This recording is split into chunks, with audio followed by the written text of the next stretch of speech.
Iki cyumweru turimo ni icyumweru cyo kwibuka. And we are in the week of commemoration. Ariko ndashimira Imana ko ari icyumweru cy'ibyiringiro. But I praise God because this is a week of hope. Rero nimukurikirana mukareba nkuko nabivuze buri mwaka haba hari teme ijyanye na buri mwaka kuri rw'igihugu kandi igenda ituma abanyarwanda bagenda bava mu bwiza bwo gukira bajya mu bundi. If you have followed, there is always a theme every year and it take Rwandese from one glory to another. Naje gusanga no mu buryo bwo gusenga bw'urusengero buri mwaka haba hari ijambo ry'ibyiringiro Imana ifite. And also in the way we pray, there is a word of hope that God has for us. Abantu bose rero babara bari hagati yacu rabara badukurikiye bafite intimba n'agahinda muri kino cyumweru nongera kubabwira ngo bahumure kandi Imana iri kumwe nabo. So to all people who are following us and those who are here, I'm telling you, be comforted. Ijambo tuganira muri kino gitondo ni ijambo rivuga ngo ibyiringiro by'ubuzima dufite muri Kristo Yesu. The word that we are going to share is the new hope of life we have in Jesus Christ. Ibyiringiro ni ikintu gikomeye cyane mu buzima. Hope is a very strong thing. Kandi kimwe mu bintu bikomeye abantu batakaza iyo bagize ibyago ni ikintu cyitwa ibyiringiro. And what people lose when they have problems is hope. Kimwe mu bintu twavuze muri jenoside yakorewe abatutsi 1994 uretse imiryango twabutakaje n'ibyiringiro. One of the things we lost apart from people in the genocide is that we lost hope. Iyo ubuzima bubuze ibyiringiro ubuzima bwawe buba burangiye. When you don't have hope, your life is finished. Niba hari ikintu mu buzima ukwiye kuzajya witaho cyane no gushakisha ibyiringiro muri wowe. If there is one thing you should pay attention to is to find hope in you. Ibyiringiro bizana gukira. Hope brings healing. Ibyiringiro bituma wongera kubaka urugo. Hope make you build again your home. Ibyiringiro bituma wongera kwiga amashuri ukayarangiza. Hope make you study again and finish. Ibyiringiro bituma wongera gushaka ikibanza kubaka. Hope make you look for a plot and build. Ariko ibyiringiro bigomba kuba bifite aho bishingiye. But hope has to have a source. Ijambo ibyiringiro rivugwa ahantu hatandukanye. We hear this word hope in many places. Ntabwo ari ijambo ryo mu rusengero gusa. It's not a word which is only in the church. No mu buzima busanzwe hano hanze mu makampani bavuga ibyiringiro. Even in our normal lives in the companies they talk about hope. Twebwe nk'abana b'Imana, so us as children of God, cyane cyane b'Abanyarwanda, and especially Rwandese, banyuze mu mateka nk'aho twanyuzemo, who have passed through the history past, twebwe abizera, those who believe, ibyiringiro byacu, our hope, ibyiringiro byacu, our hope biri muri Kristo Yesu. is in Christ Jesus. Mu Bakolosayi in Colossians igice cya mbere chapter 1 umurongo wa 25 ku murongo wa 29 verse 25 to 29, Paulo aravuga ngo Kristo uri muri mwe niwe byiringiro by'ubwiza. Paul said that Christ which is in you is the hope of glory. Ibyiringiro byacu, our hope nk'Abanyarwanda, as Rwandese, ni Kristo uri muri twebwe. is Christ which is in us. Niyo mpamvu that's why tudakorwa n'isoni. we are not ashamed. Mu Byakozwe n'umwe cya 17 umurongo wa 24 ku murongo wa 28, and in Acts 17:27 to 28, Bibiliya iravuga ngo the Bible says Kristo, Christ, cyangwa muri iyo Mana, in him, in that God, niho dufite ubugingo, we live, niho tugenda, we move, kandi nibwo niho turiho. and we have our being. Impamvu Abanyarwanda turiho, the reason why Rwandese we are alive, impamvu imyaka 21 ibashije gushira, the reason why we have passed those 21 impamvu years, twongeye kubaka urusengero, the reason why we have built again the church, impamvu twongera kwerekana abantu bazakora amakuru, the reason why we show people who are going to get married, nuko dufite ibyiringiro mu Mana. is because we have hope in God. Muri iyo Mana, in that God, turiho, we live, turiho, we live, turiho, we are alive. ntituriho kubera undi muntu, not because of a person. ntituriho kubera ko abanzi badukunze, We are not alive because the enemy loved us. turiho kubera Imana muri yo turiho. We are alive because we are in God. Turagenda,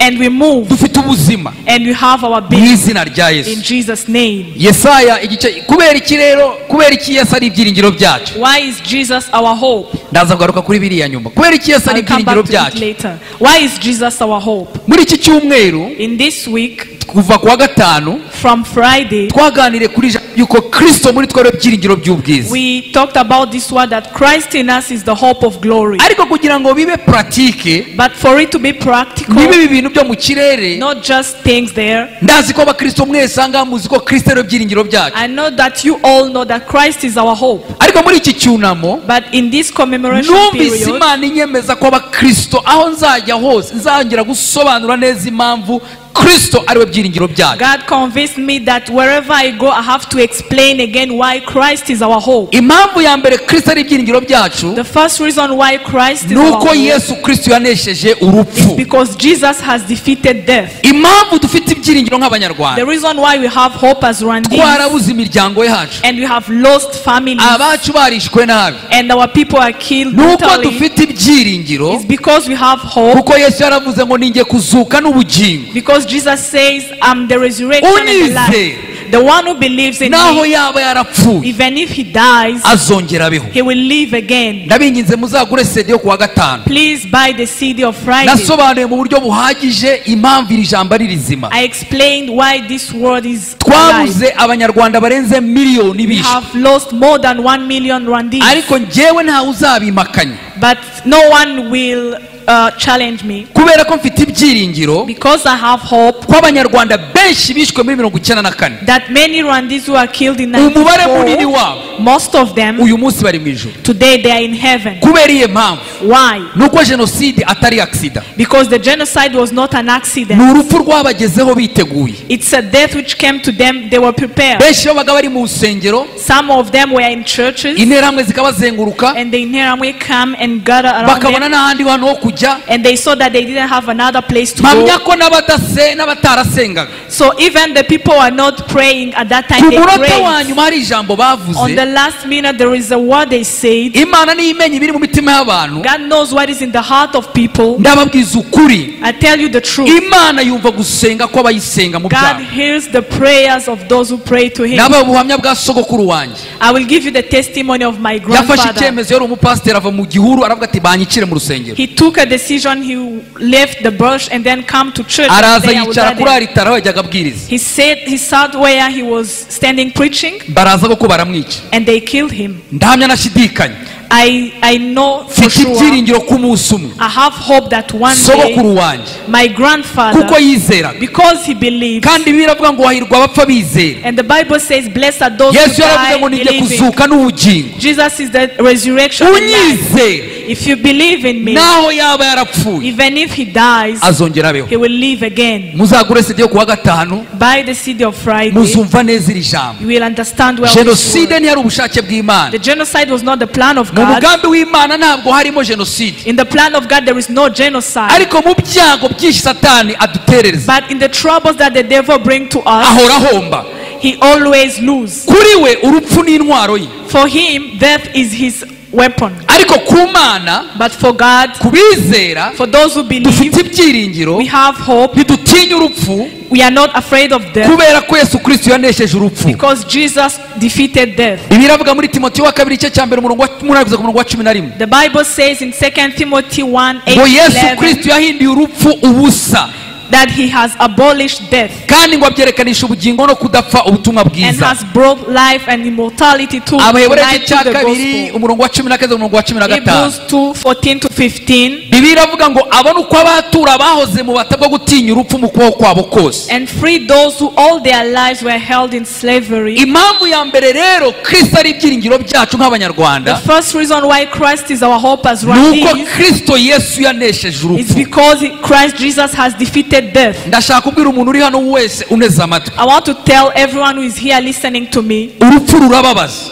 death is painful. urupfu rutera ubwoba, Death makes us afraid. urupfu rwaturutse kuri Satani, Death came from the devil. ariko kuri twebwe abizera But for us who are believing, ntidutinya urupfu. we are not afraid of Turi death. mu isi y'ibyaha, We are in the world of n'ubu troubles. ngubu nyuma y'umunsi umwe mwakumva napfuye. Even after one day you may hear that I'm dead Tuzanapfa, and will die. ntabwo tuzahoraho, We are not going to stay ariko Imana forever. ishimwe. But praise be to God. Satani napanga urupfu, When the devil is going to plan death, bizatubera umuryango ujya mu it's ijuru. going to be a door to lead us to heaven. Natureka ngo tubeho, If he let us live, tuzamusenyera. we are going to Niyo destroy. mpamvu tudatinya urupfu. That's why we're not afraid of death. Yohana igice cya 5 umurongo wa 28. And John 5:25 to 29, Iravuga ngo ntimutangazwe n'ibyo kuko igihe kizaza the Bible says, "Do not be amazed at this, for a ubwo time abari is mu bituro coming bose bazumva ijwi rye." when all who are in their graves will heal his voice." Ndashimira Imana I praise God. Bibiliya iravuga ngo hahirwa abapfa bumva ijwi ry'Imana, The Bible says, blessed are those who die listening to ngo the kuko voice hari of God. umunsi umwe igihe kizaza Because one day, abacu twabuze, the loved one we lost, abawe utashyinguye,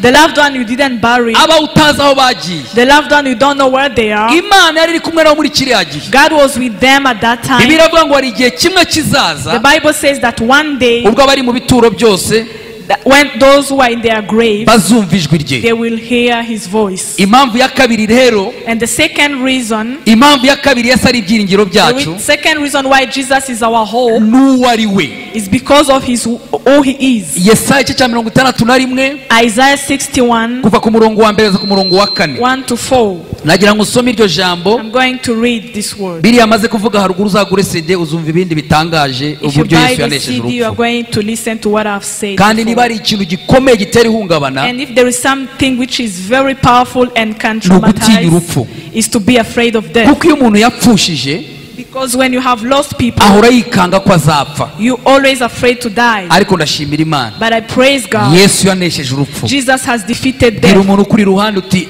Yesu yanesheje Tell your urupfu. neighbor, Jesus has defeated death. Uti hahirwa uwizera, And blessed is the one who kuko believes. Yesu yaravuze ngo ninjye kuzuka n'ubugingo. Because Jesus said, I'm the resurrection and life. Unyizera naho yaba yarapfuye azongera abeho. The one who believes in me, even if he died, he Yesaya will igice live cya again. 61 Isaiah 61, umurongo wa mbere ku murongo wa 4. 1 to 4. Ni amagambo dukunda gusoma cyane mu We cyunamo, read this passage many times. ariko uyu munsi nagira ngo nze gukuramo imirimo 5 Yesu yavuze identite ye. But I would like to take out of this 5 activity of Jesus. Ni imirimo 5 Yesu yavuze ashoboye gukora. 5 works of Jesus that he's able to do. Bibiliya ivuga ngo umwuka w'Imana ari kuri nge, ni Yesaya wabivuze, kuko Uwiteka yansize amavuta ngo mbwirize abagwaneza ubutumwa bwiza, yantumye kuvura abafite imvune mu mutima, no kumenyesha imbohe ko zibohowe, no gukingurira abari mu nzu y'imbohe. Kandi yantumye no kumenyesha abantu umwaka w'imbabazi z'Uwiteka, n'umunsi Imana yacu izahoreramo inzigo no guhoza abarira. Yantumye no gushyiraho itegeko ab'Isiyoni barira, ryo kubaha ikamba mu cyimbo cy'ivu, n'amavuta yo kunezerwa mu cyimbo cy'ubwirabure, n'umwambara w'ibyishimo mu cyimbo cy'umutima wihebye, kugira ngo bahere ko bitwe ibiti byo gukiranuka byatewe n'Uwiteka, ngo bimuheshe icyubahiro. Nuko bazubaka hasenyutse, bazubura amatongo yabanje kubaho, kandi bazasana imidugudu yasenyutse yamaze ibihe byinshi ari imyirare. Imana ishimwe cyane.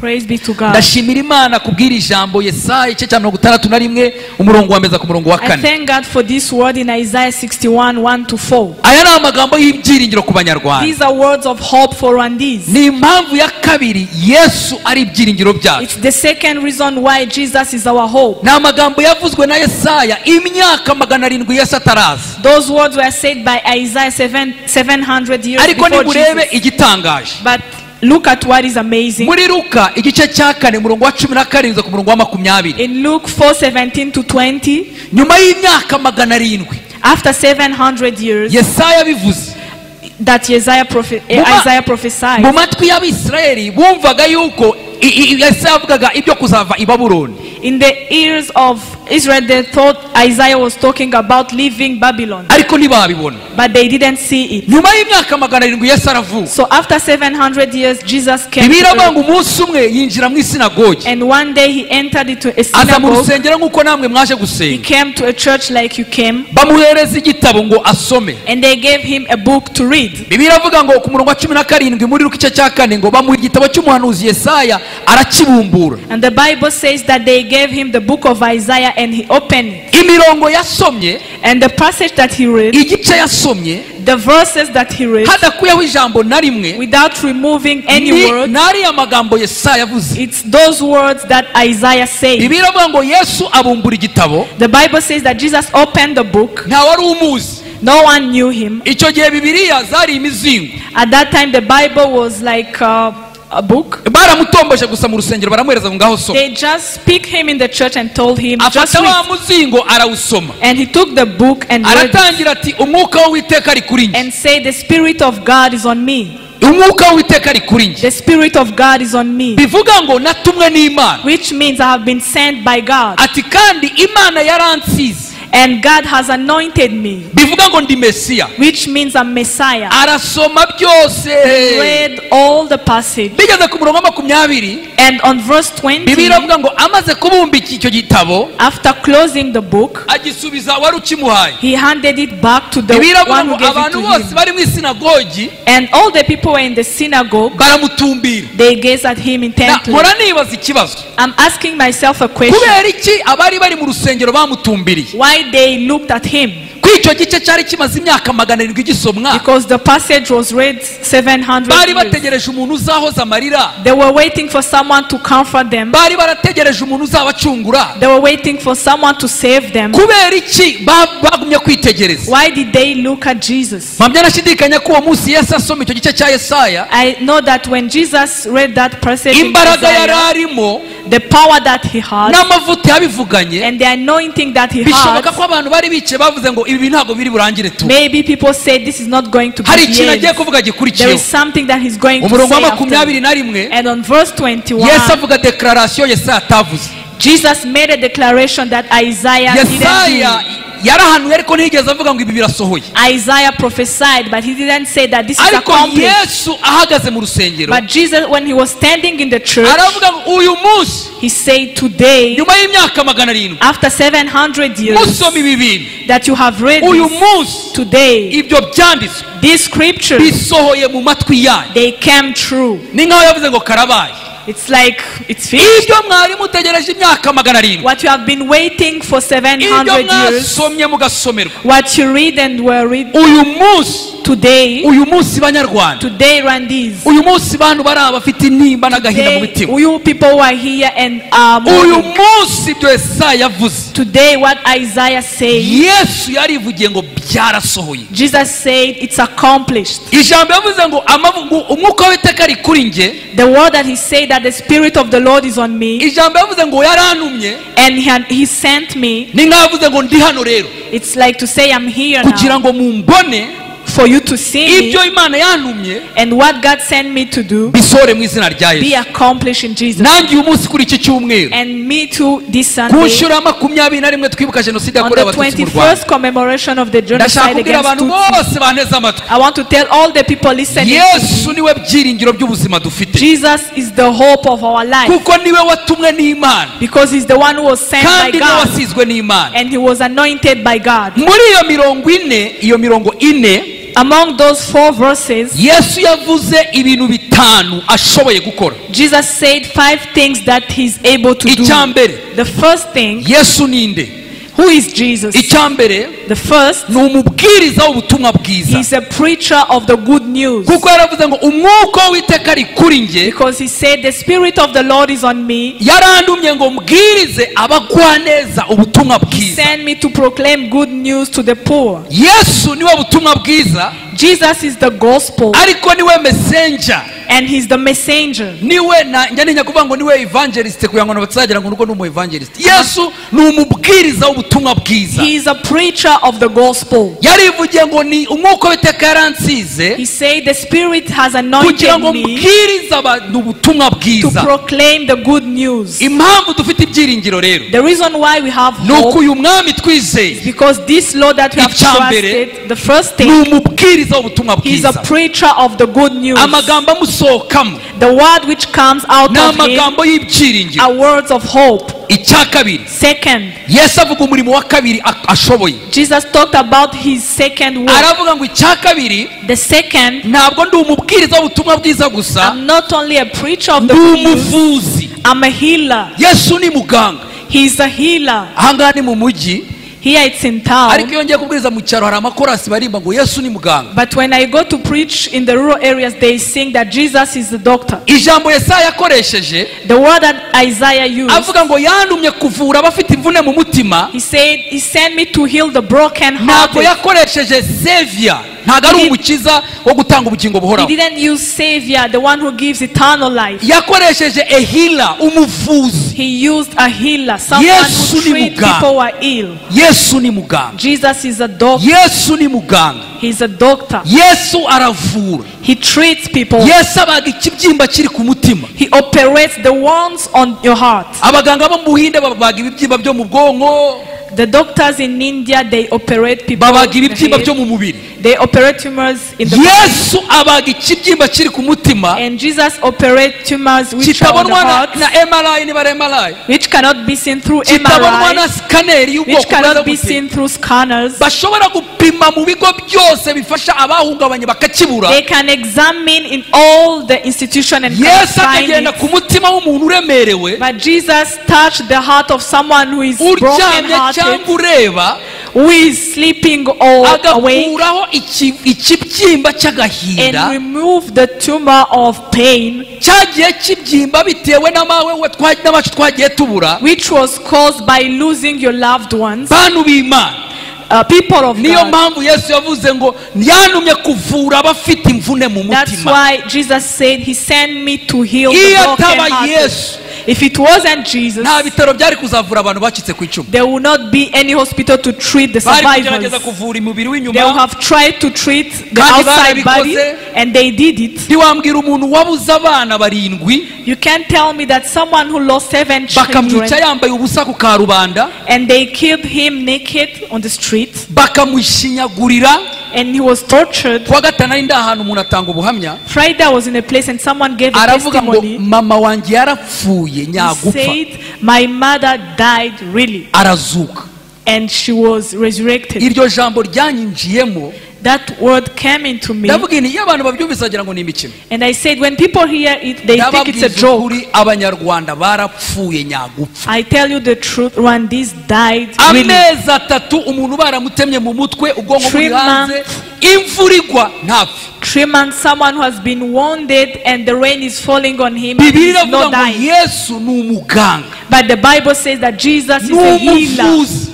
He's a healer. Yaravuze ngo ninjye uvura imvune zo mu He's the mutima. one who healed the broken Niyo hearted. mpamvu That's why bakristo Christians, mureke tuvuge ibyiringiro byacu. let us talk about our hope. Ntabwo urusengero ari imikino, Church is not a joke. ntabwo ubukristo ari imikino. Christianity is not a Dufite joke. muvuzi. We have a healer. Niba uri hano, If you are here, niba unteze amatwi, if you are listening aho waba to me, uri hose, wherever you ukaba are, ufite agahinda, and you have pain, ukaba ufite intimba, you have sorrow, Yesu aravuga ngo ndi umuvuzi. Jesus says, I'm a Kandi healer. yaravuze ngo mwese abarushye And he n'abaremerewe, say, all those who are heavy laden nimuze and musange weary, ndabaruhura. come to me and I will give you rest. Ndashima Yesu I praise ko ari Jesus ibyiringiro byacu. because he's our hope. Impamvu duseka, The reason we smile, ntitwakagombye kuba duseka, we should not be ariko smiling. impamvu duseka The reason we ni smile uko Yesu yarambuye ikiganza is cye because Jesus stretched his nyuma arm y'ibyago bikomeye abanyarwanda after twanyuze. the troubles Rwandese passed through. Yesu atuvura imvune zo mu mutima. Jesus healed our broken Umurimo wa hearts. gatatu Yesu yavuze akora, The third activity of yaravuze ngo Jesus, ndi umutware, he said, I'm a ndi deliverer, umwami, I'm a king, mfite ubushobozi, I have power, mfite ubushobozi, I have power, mfite ubushobozi bwo gukingura abari mu nzu z'imbohe, I have power to release those who are in mfite prison. ubushobozi bwo kumenyesha imbohe ko zibohowe. I have the power to announce freedom to Ndi prisoners. umwami uje kumenyesha ko Uwiteka azaciraho abantu inzira. I'm a king who is coming to tell people that the Azahora Lord mu will nzira. make a way. Iyo dusomye iri jambo, When we read this word, gukingura abari mu nzu z'imbohe, to release those who are in abantu prison, bumva ati 1930 hariya haruguru. people hear the prison 1930. Ariko reka mbabwize ukuri, But let me tell you the truth. imbohe The prisoners, ushobora kubohwa n'ubuzima wanyuzemo. you can be captive of your life. Hari ukuntu imibereho wanyuzemo There are those moments that you pass ishobora through kukuboha, can make you captive, ntiwongere gutekereza, and you cannot think again. ntiwongere kongera kuvuga ko ubuzima buzasubira, You cannot think that life will go on again, ugatakaza ubuzima bwose, and you lose all your life, ubuzima bukaba bwarahagaze. and your life is in stand. Kandi ndabyumva ni ukuri, And I understand it well. nta cyaha urimo,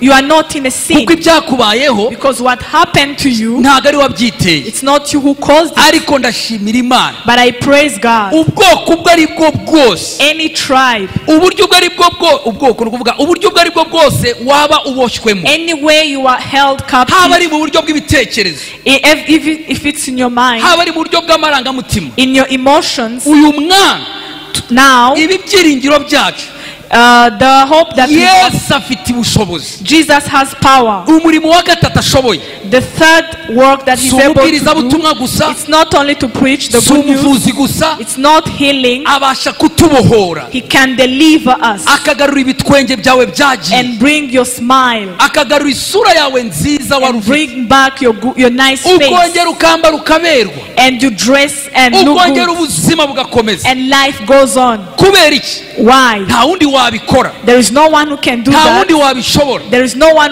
who is Nawe able to do urabizi ko hari that. abagerageje ntibabishobore, There are some who have tried that, they ariko uyu couldn't. mwami w'abami But this King of Kings, mesiya the Messiah, ni umusho, afite ubushobozi, he has the power, afite ubutware he has the bwo domination kubohora to deliver ababoshywe. the captives. Ubwoko bwa kabiri bw'imbohe And the second type of ni prisoners ababoshywe n'ibyaha, are those who are captive by bantu sin. b'Imana.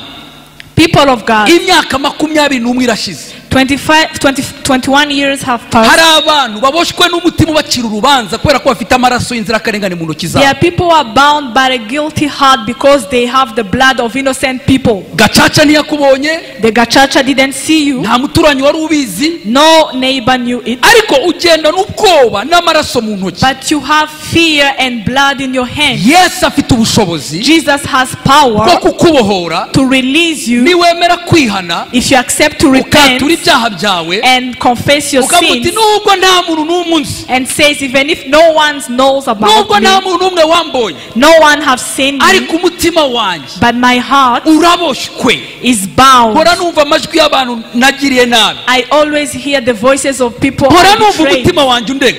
I always have my heart Imyaka condemn me. 21 irashize, For 21 years, Yesu arashaka kukubohora. Jesus wants to release Uburyo you ubwo ari bwo bwose in any way. ushobora kuba ugenda n'ipfunwe n'ikimwaro, You can be walking with shame, wenda nta n'icyaha wanakoze, but maybe you didn't do any kubera sin, iwanyu, but because of your kubera papa family, wawe, your father, kubera bene wanyu, your beloved one, ugenda nicyo cyaha kikugendaho iminsi yose ukumva ufite ipfunwe you n'ikimwaro. have that shame in you. Uyu munsi nkubwiye inkuru nziza, Today I will tell you a good ubwire news. Yesu Tell Jesus uti wenda sinari imari, and tell him I was not wenda nari there. umwana, I was a kid. wenda mu by'ukuri nta n'icyo nakoze, Maybe I didn't do ariko anything, ubuzima bwanjye ntiburiho, sindiho. but I'm not living. Yesu Jesus, mbohora, release vana me. muri ubu bubata, Take me from this vana muri iri bondage. pfunwe, Take me from this shame. muzajye mu Budage Go in Germany mubaze abana bakomoka ku banazi, and ask the children who came na from n'uyu Nazis. munsi Even today, bagenda n'ipfunwe, they have shame. uretse ubuntu bw'Imana gusa, Accept the grace of kumenya God ko Yesu yaje kubohora imbohe, and know that Jesus came to release ukamenya ko imbohe prisoners, zivugwa arizo mu mutima no mu and bitekerezo. know that the captive they are talking about Niyo are from mpamvu Yesu them. yavuze ngo That's why Jesus uyu said munsi today ibyo byavuzwe na Yesaya what has been said by bisohore mu Isaiah matwi yanyu. came true. in Umurimo your wa kane ears. Yesu yaje gukora The fourth activity that Jesus ni came to do, umuhoza. he came to comfort. Najyaga nkunda kumva abantu bavuga ngo abantu bitwa ba muhoza, I heard many people saying that they are called comforters, ariko ntabwo najyagamo agaciro iri jambo. but I was not giving value to this word. Muri iki cyunamo In this nibwo commemoration, nongeye gusobanukirwa that's when I understood again. Yesu ntabwo ari umubwirizabutumwa gusa, Jesus not only a preacher, Yesu ntabwo ari umuvuzi gusa, he's not only a healer, Yesu ntabwo ari umutware gusa, he's not only a king, Yesu ni umuhoza. he is a comforter. Shekina ntabwo mwayiteguye iyo ndirimbo, ariko hari indirimbo nkunda ivuga ngo There is a song that I love. ni umuhoza w'abarira, sibyo? Iyi ndirimbo imeze gutyo, menya yarahimbwe na Aye mu myaka iciyeho. It says he's the comforter of those who Yesu are ni crying. umuhoza. Jesus is a comforter. Niba uri ahangaha If you are here muri aya mezi atatu in this 3 months, kuva mu kwa kane kugeza mu kwa karindwi from twibuka, April to July, ujye ugenda ubwira abantu bose wabwira uti tell Yesu all ni the people umuhoza, Jesus is a comforter, kubera ko yarivugiye ngo because he says amavuta himself, y'Imana ariho the oil of God is kugira ngo on me mpoze abarira. to comfort those who are Niba mourning. uri ahangaha ukaburizwa n'ibintu bitandukanye, If you are mourning for different reasons, ngiki igisubizo cy'ubuzima bwawe. this is the answer for your life. Bibiliya iravuga muri Zaburi, The Bible says in muri Zaburi, Psalms, Zaburi reka ndebe iyo Zaburi ya 56 umurongo wa 8. Psalm 56 verse 8. Ni ijambo nkunda kuvuga cyane cyane mu gihe cyo kwibuka. It's a word that I like to preach about Haravuga in ngo Imana commemoration. itegera icupa ryayo ngo igashyiramo amarira yacu. That God record our tears Mu and put them Cyongereza in a haravuga ngo bottle. you have kept a record of my tears. niko mu cyongereza aravuga ngo Imana itegera icupa rye gashyiramo amarira He yacu. keep records of our tears. Bantu b'Imana, People of God. impamvu Yesu Kristo ari ibyiringiro. The reason why Jesus is hope. Yesaya ntabwo yigeze avuga ngo njyewe ndi umuhozi. Isaiah didn't say I'm the comforter. Yesaya ntabwo yigeze abivuga, He didn't say that. ariko Yesu yarivugiye. But Jesus said, I'm here. Ndi umuhoza, I'm the comforter. ndi umuhoza. I'm the comforter. Imana yansigiye God has anointed me ngo mpuzabarira. to comfort those who are mourning. Niyo mpamvu That's why n'abantu b'i Siyoni the people of Zion bari bafite agahinda who had pain kubera ibyaha byari byarakozwe na Isirayeli. because of the sins of Israel Bari bari no mu bubati. and they were in bondage. Ubuhanuzi bwarababwiraga ngo The prophecy was telling Mesiya them, naza when the Messiah comes, azaduhoza amarira. he will comfort you. Banyarwanda, banyarwandakazi, Rwandese namwe inshuti z'u Rwanda, and friends of Rwanda. nibyo da, inshuti z'u Rwanda zirahari nyinshi n'uziteze There are amatwi. many friends of Rwanda, yes. Imana yacu twizeye The God that we believed ni in umuhoza is a w'abarira. comforter. Bibiliya iravuga ngo Imana itegera icupa ryayo He records our ngo tears igashyiramo amarira yacu. and he put our tears Niyo in a mpamvu bottle. yahindura ibitwenge. That's why he changes it to Ntabwo smile. Imana yahindura amarira ibitwenge iteyeho agaciro. God cannot change tears into laughter if he don't give value to it. Niba ufite itariki runaka wibuka muri aya mezi atatu, If there is a day that you remember among nguhaye these 3 months, uburenganzira uzarire I give you permission to cry kuko ufite uburirire. because you have the one you Azi cry neza to. kubabaye.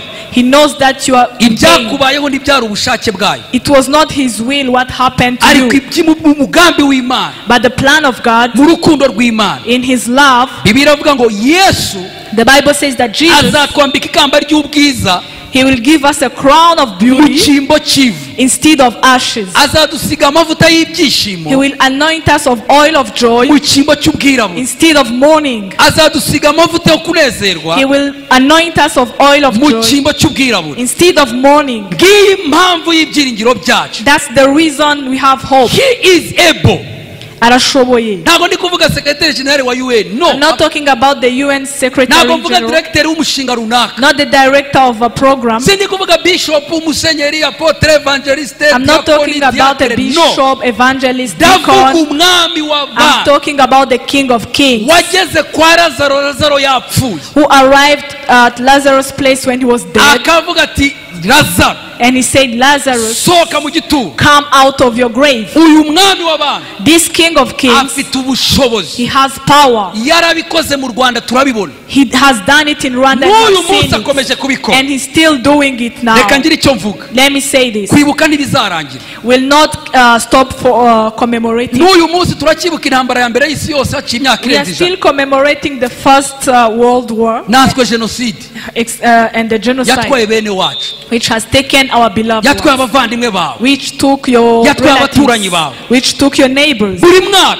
Every year, kuzageza Yesu tumwiboneye, until we see Jesus, azakomeza avuga ngo ndi umuhoza, he will always say, I'm a comforter. azakomeza avuga ngo ndi umuhoza, He will always say, I'm a comforter. azakomeza avuga ngo nge ndi umutware. And he will say, I'm a king. Icya gatanu, And the fifth, uyu mwami w'abami, this King of ibi Kings, byiringiro byacu, this hope of ours, yarivugiye ngo ndi umuremyi. he said, I'm a creator. Mu mirongo irangiza n'umurongo wa gatatu n'umurongo wa kane In the last verses, haravuga ngo kugira ngo bahereko says, so that bitwa ibiti byo gukiranuka they will be called oaks of righteousness, byatewe a n'Uwiteka planting of the Lord. mu mugambi w'Imana. In the plan of God, Mu gihe cy'isezerano rya kera, in the Old Testament, Imana yari ifite umugambi God had a plan ko hari igihe that one day gukiranuka kwayo his righteousness kutazaturuka ku mirimo, will not come from works, kuzaturuka mu cy'Imana ubwayo izikorera. will come from what God will do. Hari igihe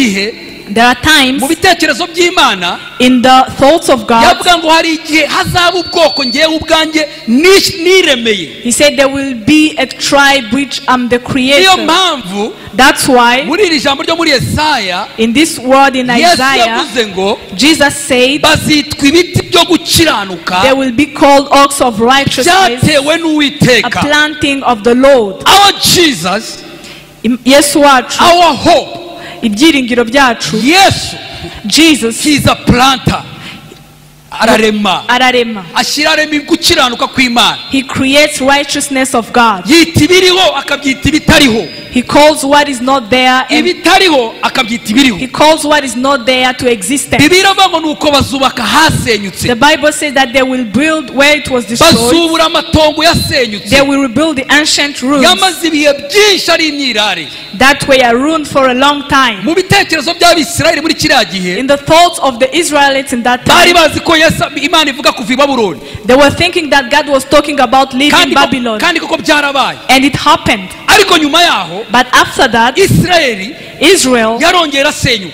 was destroyed again. kubera iki? Why? nuko kuzura kw'isezerano Because the accomplishment of the kwari promise kutaragera. was not yet fulfilled. kwageze umunsi Yesu avuga It was fulfilled when Jesus said, ibyo mwategereje uhereye kuri Aburahamu what you have waited since Abraham, uyu munsi today birasohoye. it is accomplished. biravuga ngo dore byose ndabihindura bisha. The Bible says, I'm turning everything new. ninde muntu wari kongera kubaka igihugu cy'u Rwanda? Who could have rebuilt this country of ninde Rwanda? muntu wari kongera gusana imitima Who y'Abanyarwanda? could have restored the hearts of iyo ataba Rwandese Yesu. if it wasn't Jesus? ninde wari gusubira mu nsengero abantu biciwemo? Who could have gone back to a church where people died iyo ataba Yesu. if it wasn't Jesus? ninde wari kwizera abavugabutumwa bahindutse abicanyi? Who could have trusted evangelists who become killers? ariko ndashima Yesu But I praise Jesus yafashije Abanyarwanda, who helped Rwandese afasha imitima yacu and helped our hearts turenga iby'amaso y'abantu yareba, overcome what the eyes of people tugira could see ibyiringiro bishya, and have a new hope. arema ikintu He gishya, created a new arema thing. igihugu gishya, He created a new arema country. gukiranuka gushya, He created a new kuko righteousness niwe Mesiya, because he's the niwe Messiah. watoranijwe He's n'Imana. the one who has been chosen by God. ntabwo ari umufilozofe. He's not a philosopher. Yesu ntabwo ari umurevolutionneri. He's not a revolutionary. Yesu ntabwo ari filozofe. He's not a philosopher. Yesu ntabwo ari umuntu wa ideas. He's not someone with ideas. Yesu ni umwami w'abantu. Jesus is King of Kings. Yesu ni Imana. He's God. Yesu ni ibyiringiro bizima. He's the living niyo hope. mpamvu Bibiliya ivuga ngo That's why the Bible abafite says, ibyo byiringiro those mwese, who have that hope, abafite ibyo byiringiro mwese, those who have that hope, tubyature tutanyeganyerwa, let us proclaim it without kuko shaking. wasezeranije Because the one who promised, ari uwo kwizerwa. he's faithful. nguyu mwami wakiza This Abanyarwanda, is the God who can heal nguyu the mwami disease. wakiza Abakongomani, He's the one who can heal the nguyu Congolese. mwami wagenderera abantu bo muri Sudani y'Amajyepfo He's the one who can visit the people in South Sudan bamaze imyaka n'imyaka barwana. who has spent years in war. nguyu umwami wakiza abaturage bo muri Syria, This is the king who can deliver the people from Syria, batangiye bahuje ukwemera none ubu ngubu basubiranyemo. who were united before and now they are fighting each other. nguyu mwami wakiza Abayahudi This is the God who can heal the Jews barokotse Holocaust. who have survived the ni Holocaust. umwami ugera ku mutima. He is a God who touches the heart. Yesu aza mu isi, When Jesus came to ibi earth, mubyumve kabiri, Yesu aza mu listen isi to this. When he came to earth, yaje hari ubwami bw'i Roma there was the kingdom of the Romans. bwari bukandamije Isirayeli,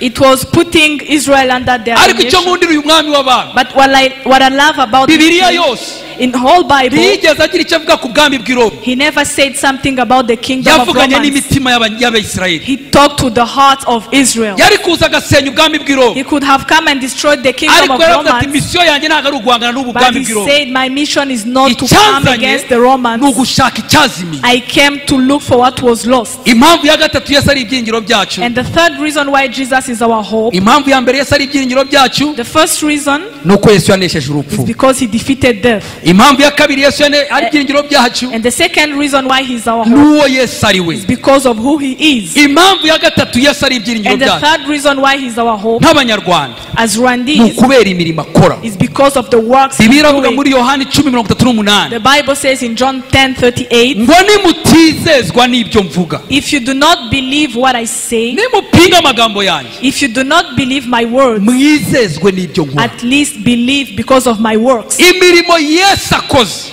The works that Jesus do, muri ino myaka 21 mu Rwanda, what he has done in these 21 years, n'utizeye if you don't believe, yakwizera ko Imana ibaho.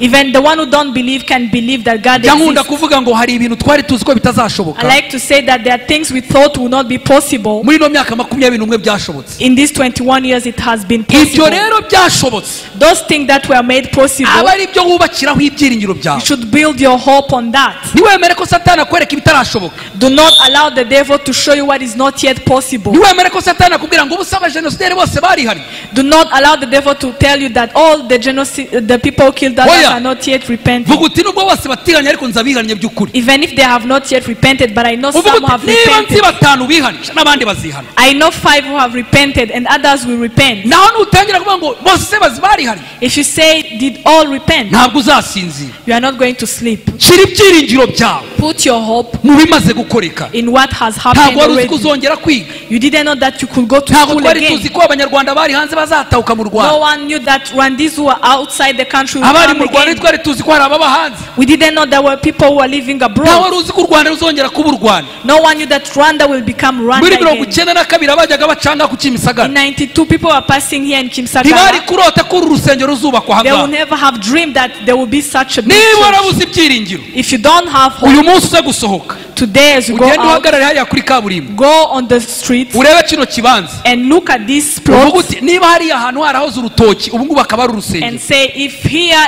there was nothing and now there is a church, n'ubukode nzabuvamo, Imana izanyubakira. I will also leave rent and God will build Bantu a house for b'Imana. me.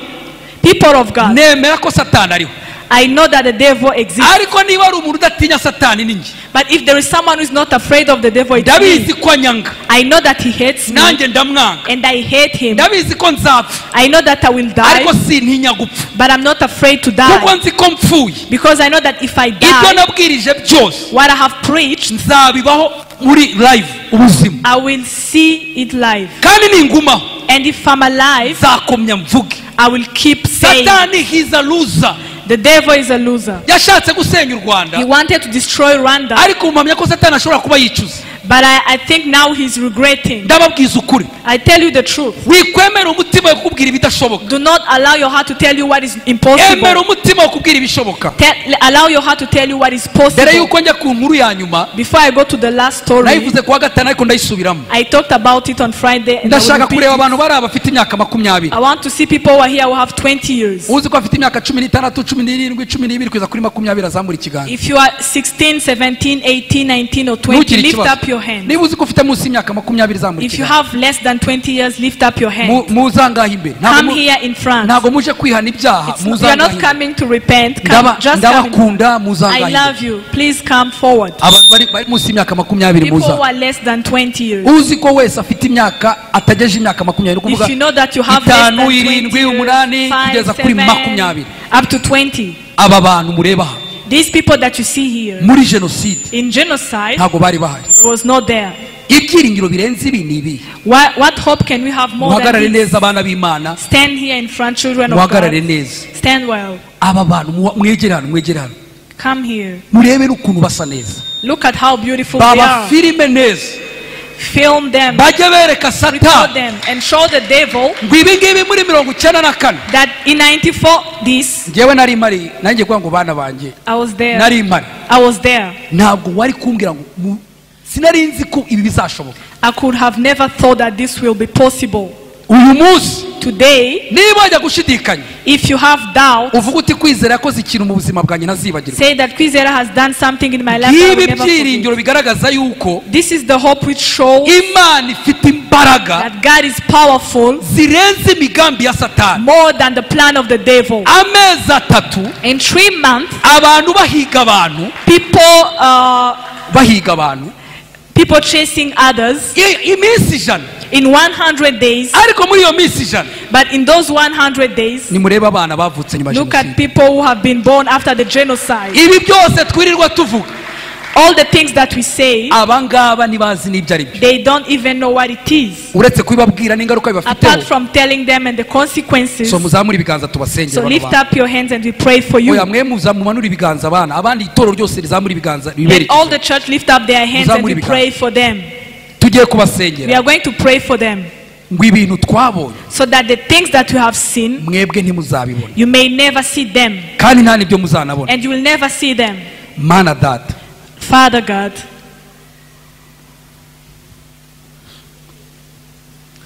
ninde wari uzi ko aba bana bazavuka mana? Who could have thought that these children will be born?